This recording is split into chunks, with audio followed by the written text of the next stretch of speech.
বাংলাদেশেও করোনার অমিক্রন ধরন শনাক্ত, আক্রান্ত জিম্বাবুয়ে ফেরত 2 নারী ক্রিকেটার কোয়ারেন্টিনে। 7 দিনের মধ্যে বুস্টার ডোজ শুরুর আশা স্বাস্থ্যমন্ত্রীর। প্রযুক্তি ব্যবহারের সমান সুযোগ সৃষ্টির দায়িত্ব নিতে হবে উন্নত দেশগুলোকে, বললেন প্রধানমন্ত্রী। ভবিষ্যতে রপ্তানি খাতের নেতৃত্ব দেবে আইসিটি ও সফটওয়্যার শিল্প। এবং কানাডায় ঢুকতে পারেননি মন্ত্রিত্ব হারানো মুরাদ হাসান। পাসপোর্ট জটিলতা সহ নানা অভিযোগে ফেরত পাঠালো ইমিগ্রেশন বিভাগ। দুবাই থেকে রোববার ফিরবেন ঢাকায়।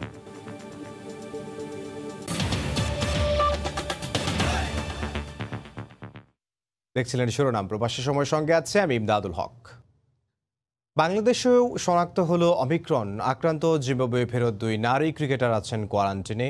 এ তথ্য জানিয়ে স্বাস্থ্যমন্ত্রী বলেন, 1 সপ্তাহের মধ্যে শুরু হবে বুস্টার ডোজ। এদিকে অতি সংক্রামক এ ভাইরাসের বিস্তার রোধে টিকা নেয়ার পাশাপাশি স্বাস্থ্যবিধি মানার বিকল্প নেই বলে জানান বিশেষজ্ঞরা। আমাদের 2 জন যে নারী ক্রিকেটার যাদের শরীর ওমিক্রন ভাইরাস পাওয়া গেছে, তাদেরকে আমরা কোয়ারেন্টাইনে রেখেছি এবং তারা সুস্থ আছে।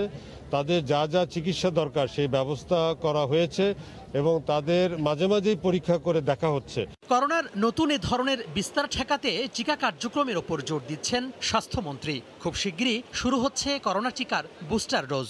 যে টিকা আমরা যেটা ব্যবহার করছি, এই টিকাও কিছুটা কাজ করে ওমিক্রনের কে দমন করার জন্য।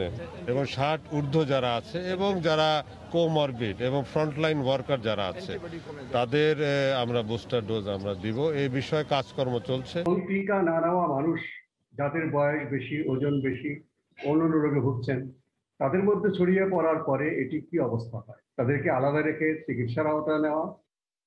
এই দুজনের সাথে যারা যারা সংস্পর্শে তাদেরকে পরীক্ষা করা এবং ঢিলে ঢালা অবস্থায় থাকা যাবে না। অবশ্যই প্রত্যেকের যেন মাস্ক পরি এবং আমরা স্বাস্থ্যবিধি ঠিক মতো মেনে চলি। অমিক্রনে আক্রান্ত হলেও জিম্বাবুয়ে ফেরত 2 নারী ক্রিকেটার তেমন কোনো অস্বস্তি বোধ করছেন না। সুস্থ আছেন দলের বাকি সদস্যরাও, জানিয়েছেন বিসিবি সভাপতি নাজমুল হাসান পাপন। হারারের বীরত্ব গাথায় ট্র্যাজেডি হয়ে এলো কোভিড। প্রথমবারের মতো সরাসরি বিশ্বকাপে খেলার সুখস্মৃতি সঙ্গী হয়েছে জিম্বাবুয়ের মাটিতে, কিন্তু স্বস্তির নিঃশ্বাস ফেলা যাচ্ছে কই? আফ্রিকার মাটি বাতাসেই নতুন করে আস্তানা গেড়েছে করোনা ভাইরাস। নতুন ভ্যারিয়েন্ট ওমিক্রন নিয়ে শঙ্কিত গোটা বিশ্ব। সীমানা পেরিয়ে বাংলাদেশেও ঢুকে পড়েছে সদল বলে। প্রথম আঘাতটা ক্রিকেট আঙ্গনে। বিশ্বকাপ বাছাই পর্ব খেলে দেশে ফেরা নারী দলের 2 ক্রিকেটারের দেহে শনাক্ত করোনার নতুন ধরন ওমিক্রন। ঢাকায় প্রাথমিকভাবে 7 দিনের কোয়ারেন্টাইনে ছিল তারা। এই সময়ে একাধিকবার তাদের করোনা নেগেটিভ আসে। ঘটা করে সংবর্ধনা দিতে বিসিবি সভাপতি ও অন্যান্য পরিচালকরা হোটেলেও যান। সবকিছু চলছিল ঠিকঠাকই, কিন্তু শেষ পরীক্ষায় 2 ক্রিকেটারের পজিটিভ আসলে তৈরি হয় শঙ্কা, যা আরও বড় হয়েছে ওমিক্রন শনাক্ত হওয়ায়। অন্যরা সবাই নেগেটিভই আছে এবং যাদের হয়েছে তারা একেবারেই অ্যাসিম্পটোম্যাটিক, তাদের কোনো সিমটম নাই। আমার সাথে পার্সোনালি আমি কথা বলেছি, কোনো জ্বর, গা ব্যথা কিছুই নেই। সো ওরা বুঝতেই পারে না এখনো যে ওদের যে কোভিড হয়েছে। সো সেদিক দিয়ে আমি বলবো এটা একটা বিরাট সুখবর। ওরা প্রথম থেকেই যেহেতু আইসোলেশন ছিল একটা আলাদা ডেডিকেটেড ফ্লোরে, সেজন্য অন্য কাউকে ইনফেক্ট হয়নি। অনির্দিষ্টকালের জন্য আইসোলেশনে আছে নারী ক্রিকেটার ও কোচিং স্টাফরা। মাকসুম আলম খান, সময় সংবাদ, ঢাকা। চতুর্থ শিল্প বিপ্লবে বিশ্বে বাংলাদেশ নেতৃত্ব দেবে এমন প্রত্যয় জানিয়ে প্রধানমন্ত্রী শেখ হাসিনা বলেছেন, ভবিষ্যতে আইসিটি ও সফটওয়্যার শিল্প রফতানি খাতকে নেতৃত্ব দেবে। শনিবার বিকেলে বঙ্গবন্ধু আন্তর্জাতিক সম্মেলন কেন্দ্রে বিশ্ববিদ্যালয় মঞ্জুরি কমিশন আয়োজিত আন্তর্জাতিক সম্মেলনের সমাপনী অনুষ্ঠানে কথা বলেন তিনি। প্রধানমন্ত্রী শেখ হাসিনা আরও বলেন, প্রযুক্তি ব্যবহারের সমান সুযোগ সৃষ্টির দায়িত্ব নিতে হবে উন্নত ও ধনী দেশগুলোকেও। সভ্যতা আর বিকাশের ধারায় উন্নয়নের 3টি পর্যায় পার করে বিশ্ব এখন প্রস্তুত হচ্ছে নতুন এক বাস্তবতার মুখোমুখি হবার জন্য। মানুষের সহায়তা ছাড়াই স্বয়ংক্রিয় পদ্ধতিতে প্রযুক্তির মাধ্যমে কাজ করা, পণ্য উৎপাদন সহ নানা সমস্যার সমাধানে সামনে আসতে যাচ্ছে ডিজিটাল প্রক্রিয়ার নতুন যুদ্ধ। প্রযুক্তি ও অর্থনীতিবিদরা একে বলছেন চতুর্থ শিল্প বিপ্লব, যার অন্যতম নিয়ামক হবে উন্নত যোগাযোগ সমৃদ্ধ ডিজিটাল অবকাঠামো। ডিজিটাল বাংলাদেশ এখন অবকাঠামোগত দিক থেকে যে অবস্থানে এসে দাঁড়িয়েছে তাতে করে আগামীর চ্যালেঞ্জ মোকাবিলায় কতটুকু প্রস্তুত হয়েছে সংশ্লিষ্ট সবাই সেই বিষয়গুলোই উঠে এলো চতুর্থ শিল্প বিপ্লব আন্তর্জাতিক সম্মেলনে। ইউজিসির আয়োজনে বঙ্গবন্ধু আন্তর্জাতিক সম্মেলন কেন্দ্রে 2 দিনব্যাপী এই সম্মেলনের সমাপনী অনুষ্ঠানে বক্তব্য রাখেন প্রধানমন্ত্রী শেখ হাসিনা। ডিজিটাল বাংলাদেশ বাস্তবায়নের পর এখন আমরা উদ্ভাবনী বাংলাদেশের দিকে এগিয়ে যাচ্ছি। তিনি বলেন, আগামীর বাংলাদেশ উন্নত বিশ্বের চেয়ে প্রযুক্তিগত কোনো সুবিধা থেকেই নিজেকে পিছিয়ে রাখবে না, যদিও চতুর্থ শিল্প বিপ্লবের রয়েছে কিছু চ্যালেঞ্জও। অদূর ভবিষ্যতে মানুষকে কৃত্রিম বুদ্ধিমত্তা সম্পন্ন যন্ত্রের সঙ্গে সহাবস্থান করতে হবে, কিছু নতুন ধরনের চ্যালেঞ্জ মোকাবেলা করতে হবে। প্রযুক্তি যেন সকলে সমানভাবে ব্যবহার করতে পারে সেদিকে বিশেষ দৃষ্টি দিতে হবে। বিশেষ করে উন্নত দেশগুলির একটা দায়িত্ব রয়েছে এই ক্ষেত্রে, কারণ তাদের সরবরাহ বৃদ্ধি করতে হলে আসলে স্বল্পোন্নত বা উন্নয়নশীল দেশের তাদের প্রয়োজন আছে। দেশে ইলেকট্রনিক গাড়ি চালুর মতো যুগোপযোগী উদ্যোগ বাস্তবায়ন শুরু হয়েছে উল্লেখ করে সরকার প্রধান জানান, সুনির্দিষ্ট লক্ষ্য নিয়ে কাজ করা হচ্ছে বলেই বর্তমান অবস্থানে পৌঁছেছে দেশ। আমাদের বৃহৎ জনগোষ্ঠীকে অত্যাধুনিক প্রযুক্তি জ্ঞান সম্পন্ন জনশক্তিতে রূপান্তর করতে আমরা প্রতিশ্রুতিবদ্ধ। বিশ্বের উন্নত দেশগুলির সঙ্গে তাল মিলিয়ে আমরাও কৃত্রিম বুদ্ধিমত্তা, AI, robotics, internet of things সফলভাবে ব্যবহার করতে সক্ষম হব বলে আমি বিশ্বাস করি। 5G সেবার মাধ্যমে দেশ আরও এক ধাপ এগিয়ে যাবে বলে জানান প্রধানমন্ত্রী। বলেন, জ্ঞান নির্ভর সমাজ ও বিজ্ঞান মনস্ক জাতি তৈরি তার সরকারের লক্ষ্য। চতুর্থ শিল্প বিপ্লবে বাংলাদেশ পিছিয়ে থাকবে না, বাংলাদেশ হবে একটা নেতৃত্ব দানকারী দেশ। দেবাশিস রায়, সময় সংবাদ, ঢাকা। আওয়ামী লীগের সাধারণ সম্পাদক ওবায়দুল কাদের বলেছেন, বিএনপি মুখে যত কথাই বলুক, তারা নিজেরাই মনন মগজে গুম, হত্যা, ষড়যন্ত্র ও মানবাধিকার লঙ্ঘনের মতো বিষয়গুলো বহন করছে। এদিকে দলের যুগ্ম সাধারণ সম্পাদক মাহবুবুল আলম হানিফ বলেছেন, বিএনপির শাসন আমলেই দেশে চরমভাবে মানবতা লঙ্ঘিত হয়েছিল। রাজধানীর সিরডাপ মিলনায়তনে শনিবার ভবিষ্যতের বাংলাদেশ ও তারুণ্যের ভাবনা শীর্ষক আলোচনা সভা অনুষ্ঠিত হয়। তরুণদের উদ্দেশ্যে স্বাধীনতা, মুক্তিযুদ্ধ ও আগামীর বাংলাদেশ নিয়ে দিক নির্দেশনামূলক বক্তব্য দেন আলোচকরা। প্রধান অতিথির বক্তব্যে আওয়ামী লীগের যুগ্ম সাধারণ সম্পাদক মাহবুবুল আলম হানিফ বলেন, বিএনপি মানবতার কথা বলছে, অথচ তাদের শাসনামলে দেশে চরমভাবে লঙ্ঘিত হয়েছিল মানবতা। বলেন, বিএনপির চেয়ারপারসনকে মানবতার মা বলা নিষ্ঠুরতা ছাড়া আর কিছুই নয়। মানবতার মা বেগম খালেদা, কথাটা শুনতে কতই ভালো লাগে। তো কোন মানবতাটা দেখিয়েছিলেন বেগম খালেদা জিয়া? 2001 সাল থেকে 2006 সাল ক্ষমতায় যখন ছিলেন, একটা মানবতার নিদর্শনা একটু দেখাইতে পারবেন?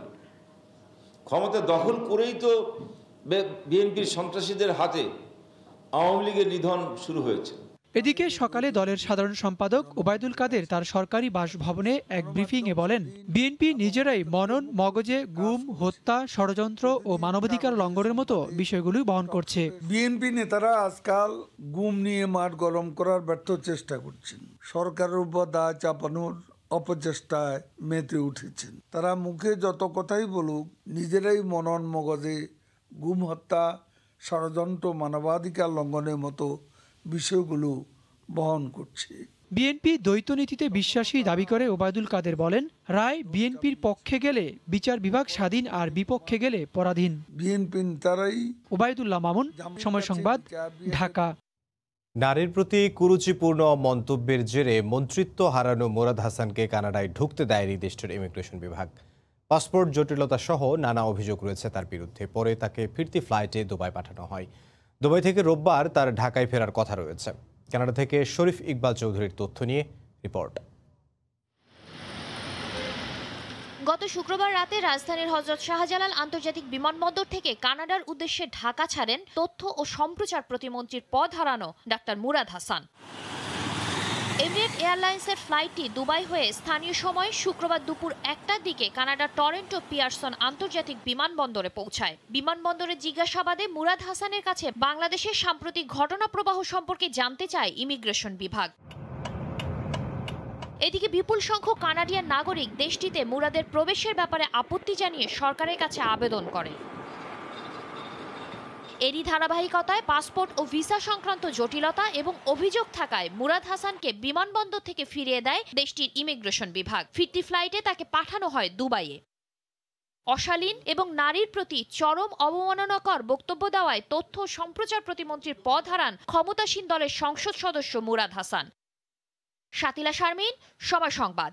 বাংলাদেশ থেকে মধ্যপ্রাচ্যের বিভিন্ন রুটে বিমান ভাড়া বেড়েছে 3 থেকে 4 গুণ। টিকিটের কৃত্রিম সংকট তৈরি করে কোটি কোটি টাকা হাতিয়ে নেয়ার অভিযোগ উঠেছে এয়ারলাইন্সগুলোর বিরুদ্ধে। এতে চরম ভোগান্তিতে পড়েছেন প্রবাসী শ্রমিকরা। বিস্তারিত জানাচ্ছেন কমতে। করোনা সংক্রমণের 1.5 বছরের স্থবিরতা কাটিয়ে আন্তর্জাতিক বিমান যোগাযোগ শুরু হওয়ার সাথে সাথে শুরু হয়ে গেছে বাংলাদেশি শ্রমিকদের ভোগান্তি। বিশেষ করে টিকিটের চাহিদা বাড়তে থাকায় ইচ্ছাকৃতভাবে বাড়ানো হচ্ছে বিমানের ভাড়া। আমরা বাড়তে পারার জন্য আমরা আটতে যেতে পারতেছি না। একটা লেবার প্যাসেঞ্জারের যদি দুবাইতে মধ্যপ্রাচ্যে যাওয়ার জন্য তার 20,000, 25,000, 30,000 ভাড়ার মধ্যে 80-90,000 টাকা গুনতে হয়, এটা আমাদের কাছেও ভালো লাগতেছে না। শুধুই যে আরব আমিরাত কিংবা সৌদি আরব রুটে ভাড়া বেড়েছে তা নয়, বাংলাদেশ থেকে মধ্যপ্রাচ্য সহ এশিয়ার সবগুলো রুটের বিমান ভাড়া এখন আকাশ ছোঁয়া। প্রতিটি রুটের ভাড়া বাড়ানো হয়েছে 3 থেকে 4 গুণ। আমাদের যে মানুষগুলো ছুটিতে আসছে, আটকে গেছিল, আবার ভিসার টাইম বাড়াইছে 3 মাসের জন্য, 1 মাসের জন্য।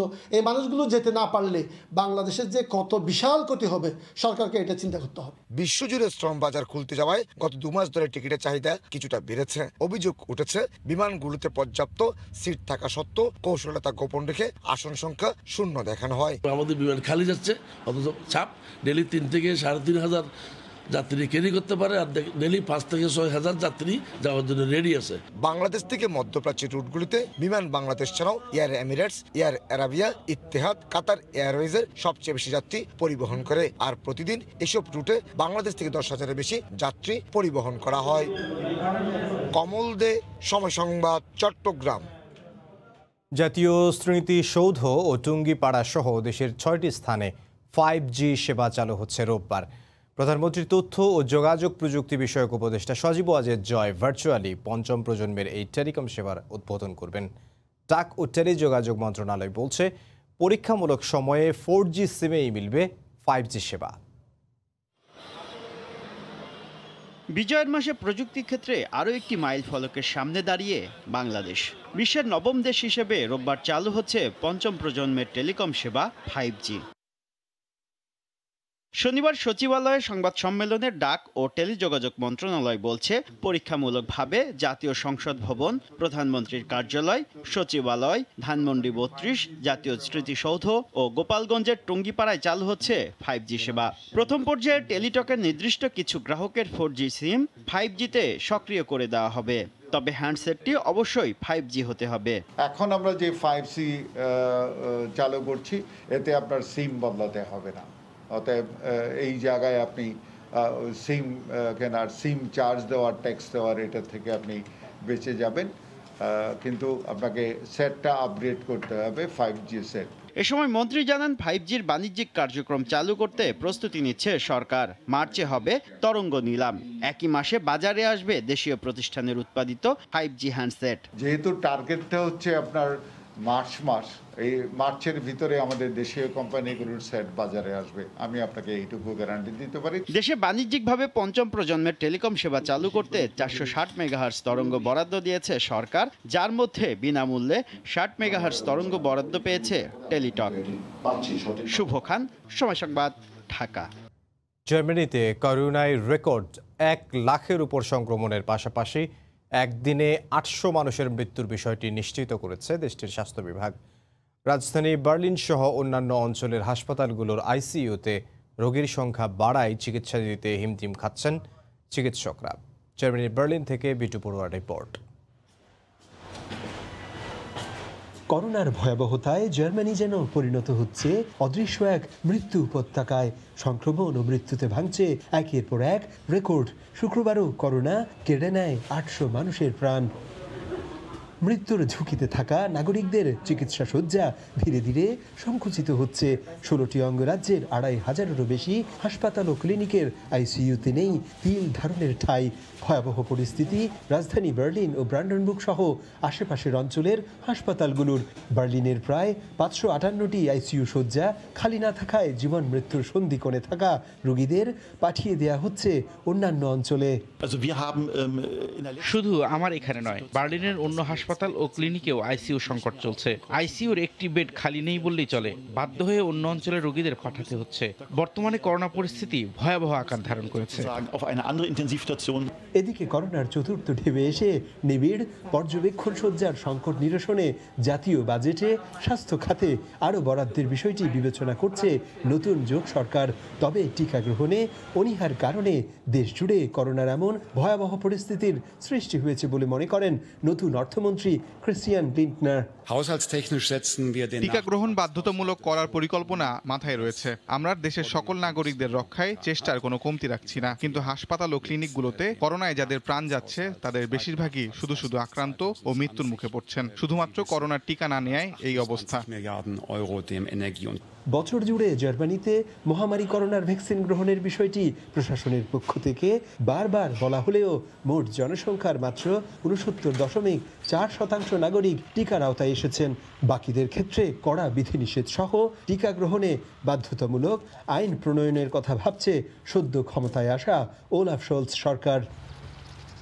করোনাকে রুখতে অ্যাস্ট্রাজেনেকা, বায়োএনটেক এবং ফাইজারের টিকা 2 ডোজ সম্পন্ন করার পর তৃতীয় কিংবা বুস্টার ডোজ হিসেবে মডার্না এবং জনসনের টিকা যে কোনো মানবদেহকে করোনা থেকে সুরক্ষা দেবে বলছেন এদেশের চিকিৎসক ও গবেষকরা। তাই সকল নাগরিকদের বুস্টার ডোজের আওতায় আনা গেলে হাসপাতালে করোনা রোগীর সংখ্যা অনেকটাই কমে আসবে মনে করছেন এদেশের চিকিৎসকেরা। জার্মানি থেকে বিটু বড়ুয়া, সময় সংবাদ।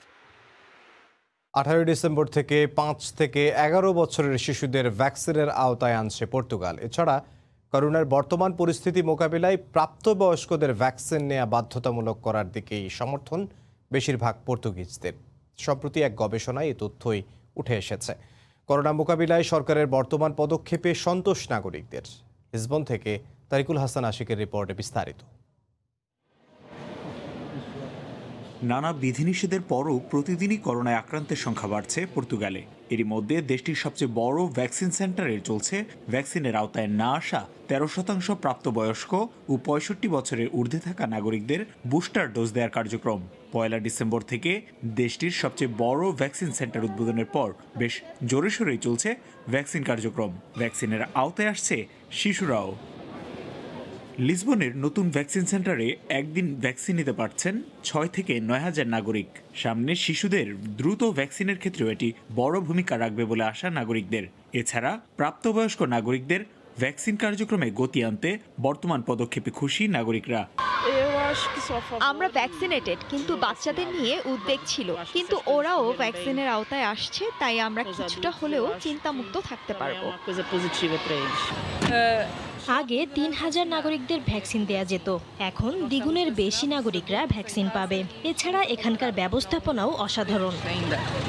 5 বছরের বেশি বয়সী শিশুদের ভ্যাকসিনের আওতায় আনতে সরকার কাজ করছে বলে জানিয়েছেন পর্তুগালের স্বাস্থ্য প্রতিমন্ত্রী।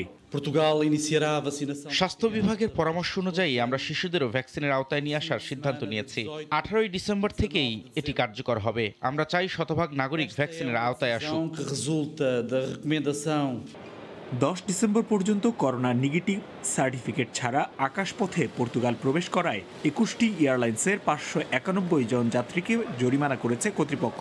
করোনা নিয়ন্ত্রণে পরবর্তী নির্দেশনা না আসা পর্যন্ত এমন কড়াকড়ি অব্যাহত রাখার হুঁশিয়ারি সংশ্লিষ্টদের।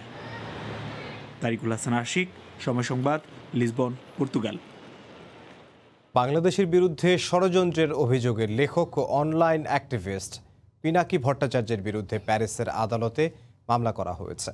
সর্ব ইউরোপিয়ান আওয়ামী লীগের সভাপতি, সাধারণ সম্পাদক সহ বেশ কয়েকজন এই মামলা করেন।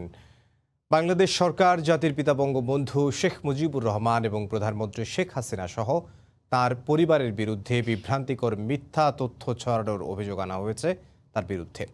ফ্রান্সের প্যারিস থেকে লুৎফর রহমান বাবুর রিপোর্ট। শুক্রবার বিকেলে প্যারিসের আদালতে তথাকথিত লেখক ও অনলাইন অ্যাক্টিভিস্ট পিনাকি ভট্টাচার্যের বিরুদ্ধে মামলা দায়ের করা হয়। মামলায় বলা হয়, তথাকথিত লেখক ফ্রান্সে বসে বাংলাদেশ সরকার, জাতির পিতা বঙ্গবন্ধু শেখ মুজিবুর রহমান, প্রধানমন্ত্রী শেখ হাসিনা ও তার পরিবারকে নিয়ে মিথ্যা তথ্য দিয়ে মানুষকে বিভ্রান্ত করার চেষ্টা করছে। ফ্রান্সের মাটিতে বসে পিনাকি ভট্টাচার্য বাংলাদেশে ধর্মীয় দাঙ্গা এবং সরকারের বিরুদ্ধে বিভিন্ন ধরনের কুৎসায় সে জড়িত। এই অপপ্রচারের নেতৃত্ব দিচ্ছে লন্ডনে বসে তারেক জিয়া, আর তারেক জিয়ার অন্যতম দূষণ এই প্যারিসে বসে পিনাকি ভট্টাচার্য এই স্বাধীনতা বিরোধী অপশক্তির সাথে মিলে দেশ ও জাতির কল্যাণের বিরুদ্ধে এগিয়ে চলা বাংলাদেশের বিরুদ্ধে, জননেত্রী শেখ হাসিনার বিরুদ্ধে, স্বাধীনতার স্থপতি বঙ্গবন্ধু এবং তার পরিবারের বিরুদ্ধে অপপ্রচারে লিপ্ত। দেশজুড়ে পিনাকি ভট্টাচার্য যাতে তার এই কর্মকাণ্ড অব্যাহত না রাখে, আমরা আইনগত ব্যবস্থা নেওয়ার জন্য আজকে ফ্রান্স পুলিশের কাছে আমরা একটি কেস দাখিল করি। বিভিন্ন অনলাইন পোর্টাল, ফেসবুক, ইউটিউব সহ সামাজিক যোগাযোগ মাধ্যমে দেশের বিরুদ্ধে মিথ্যা তথ্য ছড়াচ্ছে। এ ধরনের অপপ্রচার বন্ধে ফ্রান্স সরকারকে অবিলম্বে ব্যবস্থা নেওয়ার দাবি জানান মামলার বাদীপক্ষ। মামুনুল হাসান বাবু, সময় সংবাদ, প্যারিস। বড়দিন ও খ্রিস্টীয় বর্ষবরণ উপলক্ষে ফ্রান্সের রাজধানী প্যারিস যেন সেজেছে নতুন রূপে। নগরের সৌন্দর্য দেখে মুগ্ধ সাধারণ মানুষ। রঙিন আলোকোৎসবটা দেখতে ঘুরে বেড়াচ্ছেন শহরের এক প্রান্ত থেকে আরেক প্রান্তে। তবে করোনা সংক্রমণ বাড়ায় নানা শঙ্কাও রয়েছে মনে। ফ্রান্সের প্যারিস থেকে লুৎফুর রহমান বাবুর আরও একটি রিপোর্ট। সৌন্দর্য ও আলোর নগরী হিসাবে দুনিয়া জুড়ে খ্যাতি রয়েছে প্যারিস নগরীর। তবে প্রতি বছর ক্রিসমাস ও নতুন বছর উপলক্ষে এই শহরের সৌন্দর্য অনেক গুণ বেড়ে যায়। নগরীর রাজপথ থেকে শুরু করে অলিগলি সব সাজানো হয় নতুনভাবে। রাজধানী প্যারিসের অ্যাভিনিউ দ্য সঞ্জলিস থেকে শুরু করে গ্যালারি লাফায়েত সহ অন্যান্য বড় বিপণী বিতানগুলো আলোকসজ্জায় সজ্জিত করা হয়। আর প্রায় প্রত্যেকটি পৌর এলাকাকেই আলাদা আলাদাভাবে বর্ণিল আলোয় আলোকিত করা হয়। বিভিন্ন সড়কের মোড় কিংবা পৌর ভবনের সামনে ক্রিসমাস ট্রির আদলে আলোকিত করা হয়। এই উপলক্ষে প্রতি বছরই আয়োজন করা হয় বিভিন্ন মেলার। তবে করোনা শুরু হওয়ার পর তা অনেকটাই সীমিত হয়ে এসেছে। এর মধ্যেই এখন যে মেলাগুলো অনুষ্ঠিত হচ্ছে সেখানে প্রবেশের ক্ষেত্রে মানতে হচ্ছে করোনার নানা বিধিনিষেধ। আবারও সেই করোনার আশঙ্কা, আবারও সেই একই ধরনের অনিশ্চয়তা, তারপরেও মানুষ প্রস্তুত হচ্ছে। তারপরেও মানুষ আশা করছে বড়দিনটা, এই ক্রিসমাসটা ভালোভাবে উদযাপন করবেন এবং নতুন বছর, নববর্ষ, সেটাও ভালোভাবেই তারা উদযাপন করবে বলে আশা করছেন, যদিও অনেক ধরনের রিস্ট্রিকশন সরকার জারি করেছে। ক্রিসমাস আর নতুন বছর উপলক্ষে প্যারিসের সৌন্দর্য মুগ্ধ সাধারণ মানুষজন। বড় রাস্তা থেকে শুরু করে অলিগলি, আলোকসজ্জায় সবই এখন সজ্জিত। সত্যি আমরা মুগ্ধ। এই আলোর সৌন্দর্যই বলে দিচ্ছে সামনে আমাদের বড়দিনের উৎসব। এদিকে ফ্রান্সে করোনা আশঙ্কাজনক হারে বাড়ছে। দেশটিতে এখন গড়ে প্রতিদিন 48,000 মানুষ করোনায় আক্রান্ত হচ্ছেন বলে জানা গেছে।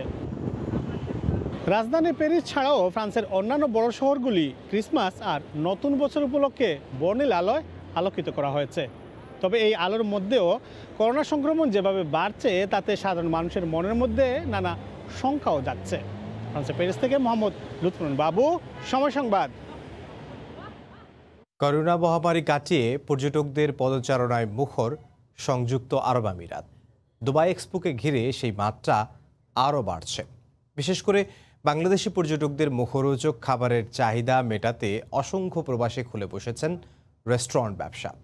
সম্প্রতি এই ব্যবসায় দারুণ সফলতা এসেছে বলে জানান প্রবাসী ব্যবসায়ীরা।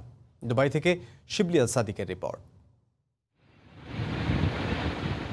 দুবাইয়ের আল নাখিল বাংলাবাজার ঢুকলে রকমারি খাবারের হরেক রকম নামের রেস্টুরেন্ট যে কারো চোখে পড়বে। করোনার আধিপত্য কমে আসার পর দুবাইতে পর্যটকদের আনাগোনা বেড়েছে কয়েক গুণ।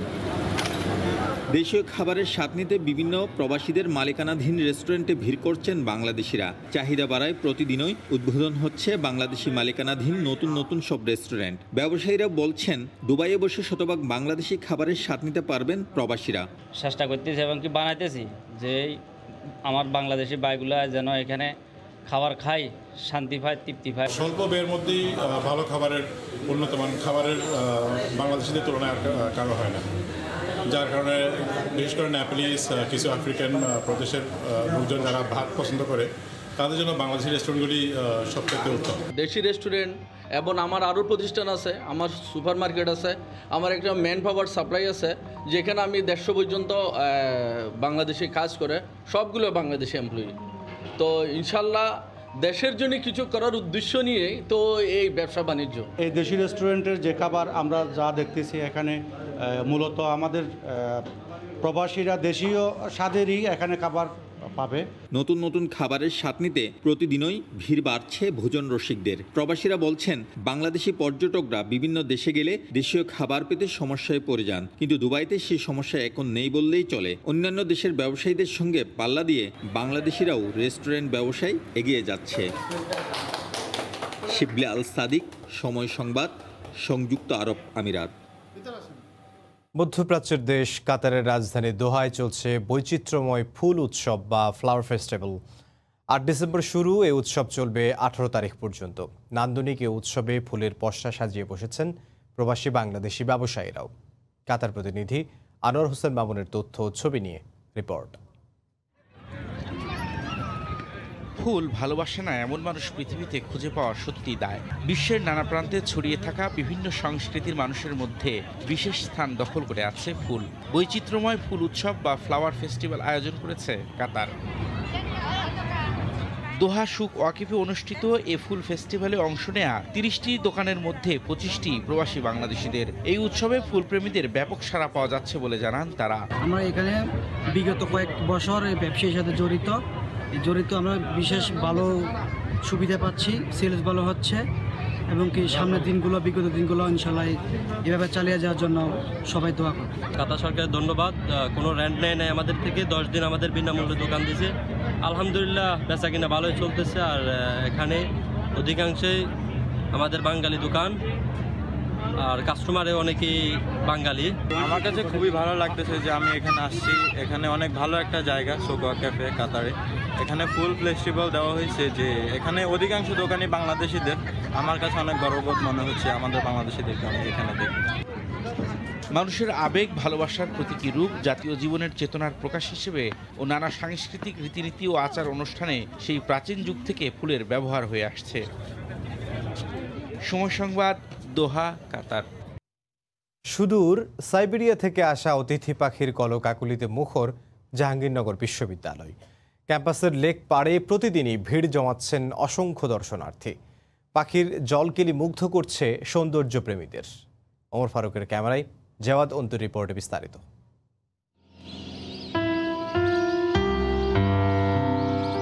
আমাদের শহুরে প্রকৃতিতে ষড়ঋতুর ঠাঁই না মিললেও ঢাকার অদূরে জাহাঙ্গীরনগর বিশ্ববিদ্যালয় ক্যাম্পাসে প্রতিটি ঋতু আসে প্রকৃতির বর্ণিল রূপে। এই যেমন শীত এলেই ঝরা পাতার মর্মরে ঘুমিয়ে পড়ে প্রকৃতি, আর জাহাঙ্গীরনগর তখন জেগে ওঠে নতুন করে অতিথি পাখির গানে। শীতের সকালে পাখির কাকুলিতে আড়মোড়া ভেঙে ঘুম থেকে উঠে মিষ্টি রোদে শিশির ভেজা ঘাসে পথ চলা, সবুজে মোড়া এই বিশ্ববিদ্যালয়ের প্রতি বছর শীতের চিরচেনা রূপ। সুদূর সাইবেরিয়া সহ বিভিন্ন স্থান থেকে আসা অতিথি পাখি প্রকৃতিকে করে তোলে প্রাণবন্ত। পাখিদের কলরব প্রকৃতিতে এনে দেয় এক চঞ্চলতার শিহরণ। স্নিগ্ধ রোদেলা সকালে দর্শনার্থীদের পদভারে মুখর বিশ্ববিদ্যালয় ক্যাম্পাস। প্রতি বছর এই জন্যই আসি যে অতিথি পাখিরা আসে এটা দেখার জন্য, মানে এটার মধ্যে একটা আলাদা সৌন্দর্য আছে। গত কয়েক বছর ধরে আমি ক্যাম্পাসে আসি, তখন যেরকম পাখি ছিল এখন সেই হারে পাখি নেই। দিঘির জলে রৌদ্র স্নান শেষে নীল আকাশে ডানা মেলে পচার্ড, ফ্লাই পেচার, গার্গেনি, ছোট জিরিয়া, খঞ্জনা সহ নানা প্রজাতির অতিথি পাখি। ছোট বড় মিলিয়ে জাহাঙ্গীরনগর বিশ্ববিদ্যালয় ক্যাম্পাসে লেকের সংখ্যা 26টি। অন্যান্য বছরগুলোতে প্রায় সবকটি লেকে পাখির দেখা মিললেও এবছর অতিথি পাখির আগমন হয়েছে মাত্র একটি জায়গায়। কেন বছর বছর কমছে অতিথি পাখির আগমন, জানতে চাওয়া বিশেষজ্ঞদের কাছে। দিনকে দিন পাখি যে জন্য আসে খাবারের জন্য, লেকগুলো কিন্তু সংস্কার করা ওইভাবে হচ্ছে না দীর্ঘদিন যাবৎ, এবং করলেও সময়টা সঠিক হচ্ছে না। এই যে এ ব্যাপারে কর্তৃপক্ষ অবশ্যই আরেকটু উদ্যোগী হওয়া উচিত মনে করি। অতিথি পাখির এই অভয়ারণ্য আগের মতোই মুখর থাকবে সকল মানুষ এবং প্রকৃতিপ্রেমীর ভালোবাসায়, এই প্রত্যাশা সবার। জাওয়াদ অন্তু, সময় সংবাদ, ঢাকা। এ পর্যায়ে শীর্ষ সংবাদগুলো জানিয়ে দিচ্ছি আরও একবার। বাংলাদেশেও করোনার অমিক্রন ধরন শনাক্ত, আক্রান্ত জিম্বাবুয়ে ফেরত 2 নারী ক্রিকেটার কোয়ারেন্টাইনে। 7 দিনের মধ্যে বুস্টার ডোজ শুরুর আশা স্বাস্থ্যমন্ত্রীর। এবং কানাডায় ঢুকতে পারেননি মন্ত্রিত্ব হারানো মুরাদ হাসান। পাসপোর্ট জটিলতা সহ নানা অভিযোগে ফেরত পাঠালো ইমিগ্রেশন বিভাগ। দুবাই থেকে রোববার ফিরবেন ঢাকায়। এই ছিল প্রবাসের সময়, সঙ্গে থাকুন সময়।